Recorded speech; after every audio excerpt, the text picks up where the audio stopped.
Hello, this is Arubi, and I'm at my backyard today, or tonight. We decided to put a bonfire and have a lot of chairs here around it. We are just enjoying the evening with a nice bonfire, and this place became very lovely.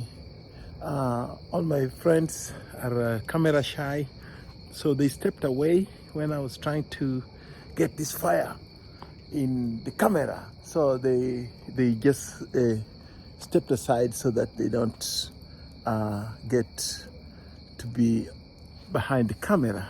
Otherwise, I'm a Ruby, and we are just enjoying the fire here.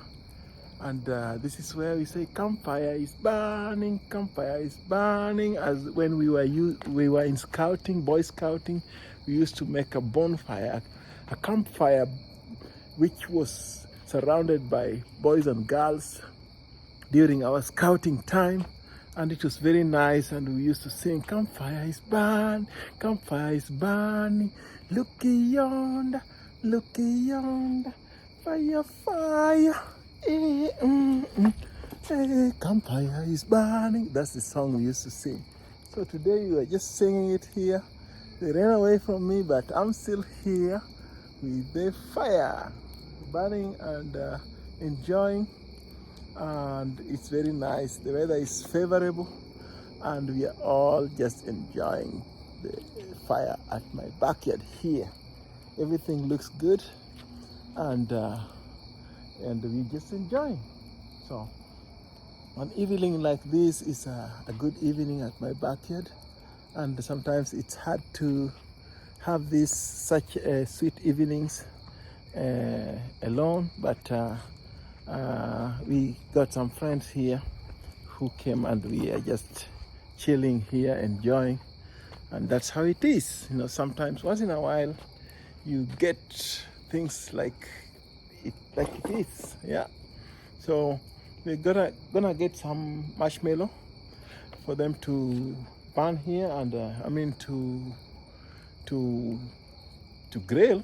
I think it's called grilling, and we move on from there.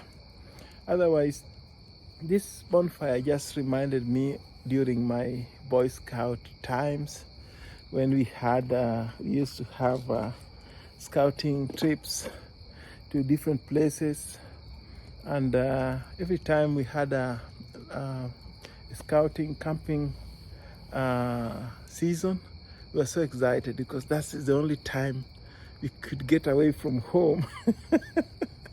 And we could that's the time we could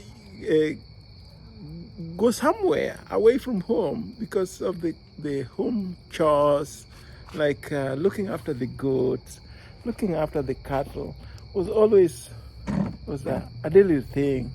And it was unchanging. Every day it's the same thing. You routine. After school, you come and you take the goats away from their tethered places. You take them to the garden, or to the field. You make sure they don't destroy people's gardens, and you just take them there, bring them home, take the cattle from their tethered places and change them, take them to the greener pastures, take them to the river to drink water. And there is a neighbor who used to be very naughty.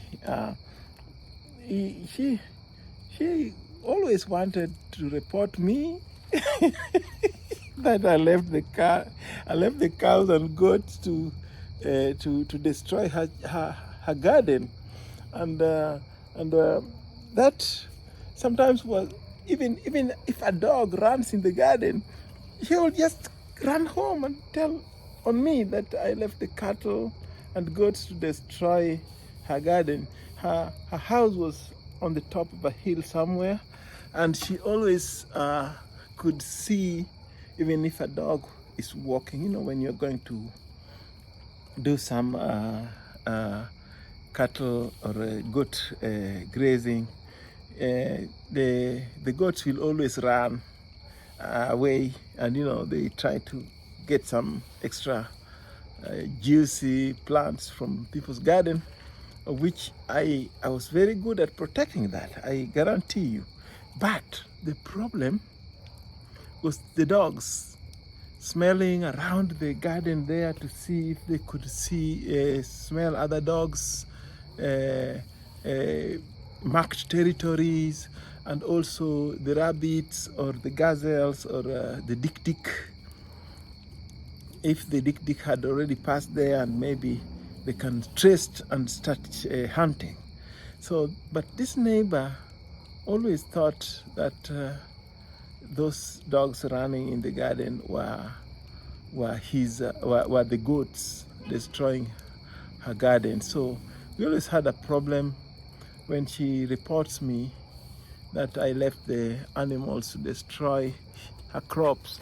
And then when I came home, I could get some very, very strong strokes from my father.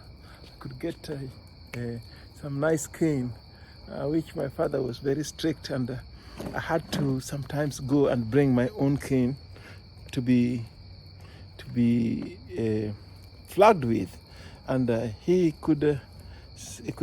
was very strict that if you bring a cane, the cane had to take its course the whole time. But if the cane breaks before before he's done with his counting, then you have to go get another one, which was strong. So I was being straightened. I was not abused, but I was being straightened. But that was tough. That moment was very tough moment, because sometimes if it's 5 or 10 strokes, then it would be not a good thing, But I enjoyed the village life at that time. But sometimes we thought that it was a tough life that we didn't want to be part of.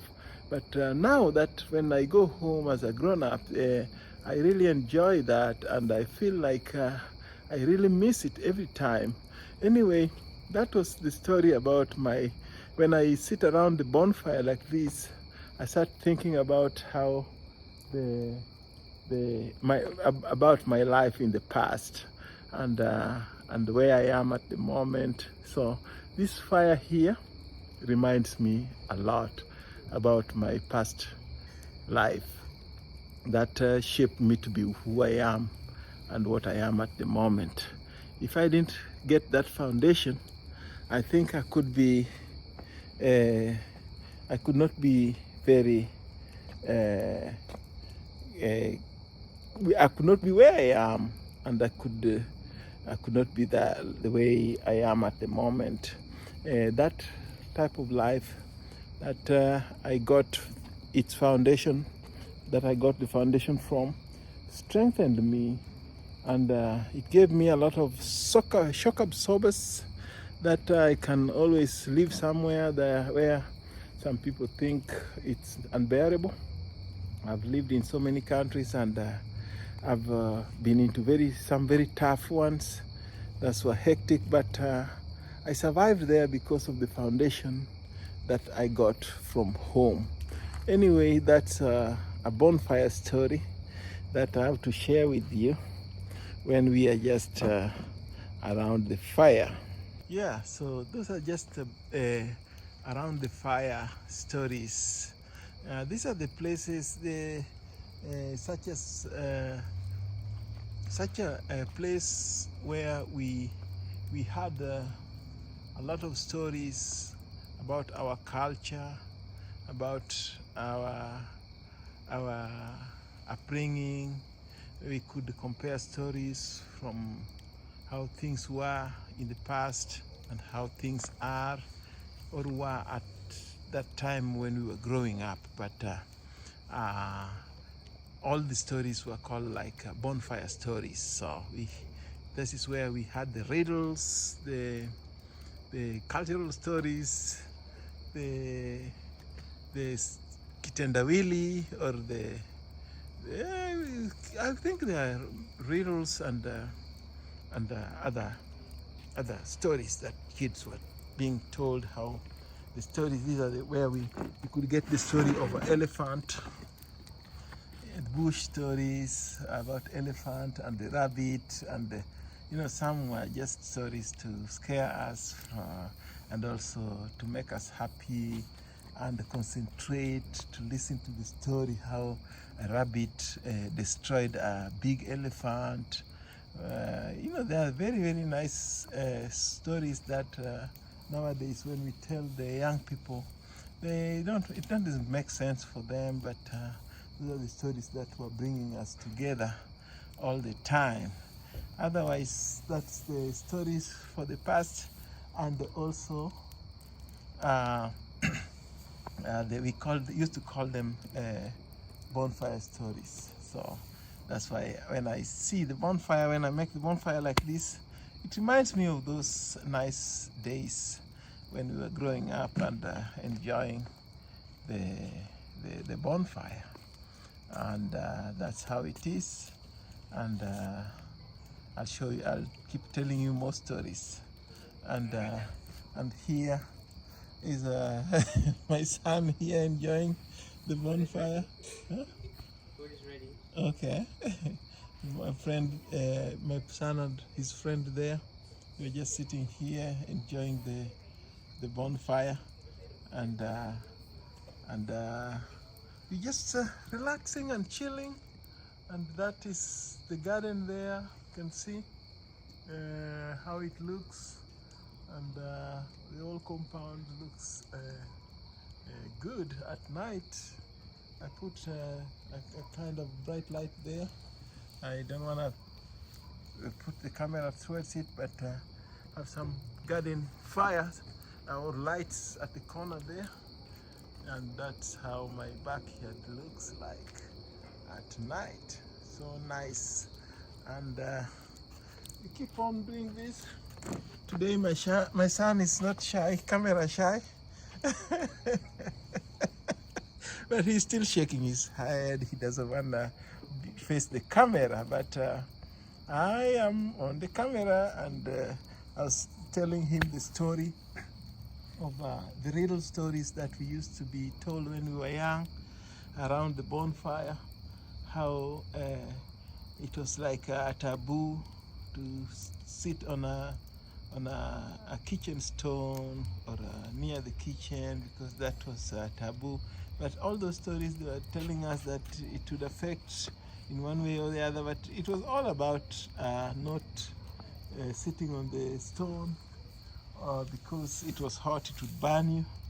And also, like, if you put your fingers in a anthill hole, it would be bad, that somebody might damage if you put your finger in the hole. But it was just like, if you put your finger as a child, if you put your finger in the anthill holes, then a snake might bite you in your finger from there, and you don't put your finger where you don't see. So those are just the bonfire stories that we used to be very fascinated about, and we were just listening very, very, very attentively and also shooting questions like, what happened if this and this is done? What would happen if this, and they had the answers. The elders who were giving us these stories had all the answers for our questions, and they were just stories to teach us how life is. Otherwise, I'll keep showing you the stories of our youth stage when we were growing up, and as we enjoy the bonfire. Some of the friends of my son were sitting here, but they left, so I'm just sitting here alone enjoying this bonfire, and I decided to share with you. So sometimes it's good to share these stories, because young people, they don't know the past, and the stories that used to be passed to us from other generation to our generation, and right now it's hard for us to pass these stories to the next generation because they always have other things to do. They have electronics around the world which is ruling right now. We can't even have time with our children to talk. There's a stage that we can still contain them when they are young, but I wish we would freeze them on that stage for a few years so that we enjoy them. But at the moment, it's like when they reach a stage, I think under 10 is still a stage you can shape the child and put them and tell them stories. But after 10, it's hard because they are more concentrating on their friends, and also they want to go play. They have sleepovers, and you become very less significant. But that's the current life with the situations that we are in. So that is taking the family structure, family teaching away. Before you start telling a story about the riddle stories or the myth stories to our children, they already want to go to the internet and find other more interesting stories than those ones. So it's hard for us to pass these old bonfire stories into the next generation. But it's just the world we are living in currently that there's very little you can do about it. So somehow we have a lot of things that we can pass into our next generation, but we lack the time to tell them. Like, we have to work. When we are off, we are busy with other stuff. But when we have to work to catch up with the bills and everything and the situation that we are in. But any day you are off and you wanna have like the weekends, if you get a weekend off and you wanna share with your family, sitting together around a bonfire and share the old stories. They're already going somewhere else for a sleepover, or they have friends coming for sleepover. That's my son is laughing there already. He's smiling behind the camera because that's the truth I'm telling. So sometimes it's very hard for us to engage them in what our forefathers used to do and what the stories that used to bring us to have, like, it's a taboo not to do this because of this. They will ask you, where is the proof? Because they have to go get the proof from the internet. And before you tell them anything, you say like a story of a rabbit destroying an elephant. They say, oh, but how can a rabbit destroy an elephant? But they were just riddle stories that were bringing people together, children together, and also teaching them, expanding their brain through these stories, so that when they go somewhere else, like in the school, they had some lessons. We had some lessons where we had to tell a story or a riddle or a myth story to the class, so that we share it with one another. They don't have those ones nowadays because of the type of life we are living. You know, things have changed. Internet has taken over. Anyway, that's the story, the bonfire story that I had today to share with you. Otherwise, thank you so much for watching my video, and until the next bonfire, thank you and bye. Ciao.